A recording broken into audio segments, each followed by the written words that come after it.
Благодаря ви за възможността. Може ли само благодаря? Да. Благодаря.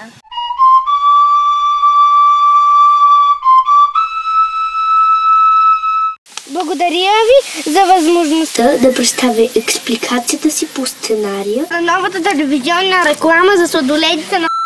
Сценарият предполага като резултат един различен, запомнящ се от деца и родители клип, пълнен с детска непринуденост и артистичност. Предложението ми относно Финалната разкадровка е да добавя и няколко близки към детайлни кадри на ръката на диригента, когато прави подсещащия жест. Шумна и нетърпелива публика, демонстрация за пишност в декора и осветлението, преекспонирани реакции на очакване, изненада и радост. Секси! Няма друга дума, с която да бъдат по-правилно определени. Момичетата ще държат сладоледи от различен вид и марка и ще облизат внимателно сладоледите. Децата кладят пръщи в отрицание. вярвам, че тези кадри ще дадат необходимите смислово емоционални акценти и ще подсилят идеята на клипа.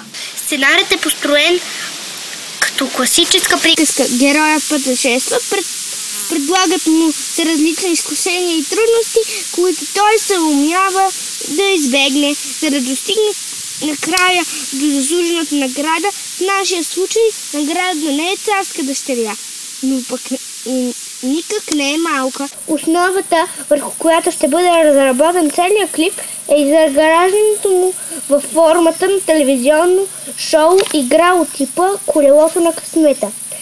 Елементите, които характеризират тези телевизионна игра, са следните: поделената радост на близките от това, че са заедно и от възможността да обърнат необходимото внимание един на друг. Настроението е слънчево и весело, защото членовете на семейството заедно участват в приготвянето на всякакви вкуси. Историята е семейна, ведра, позитивна и забавна. Сценарият е изграден от две контрастиращи се части. Зрителят е подведен, че наблюдава мързелив неделен следобед, в който няма нищо необичайно.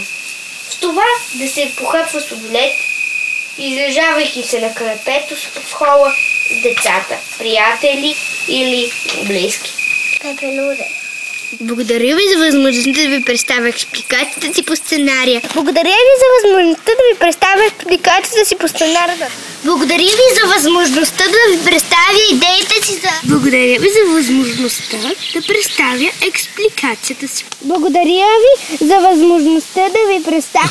Благодаря ви за възможността. Благодаря ви за възможността да ви представя експликацията си по сценария на новите реклами на...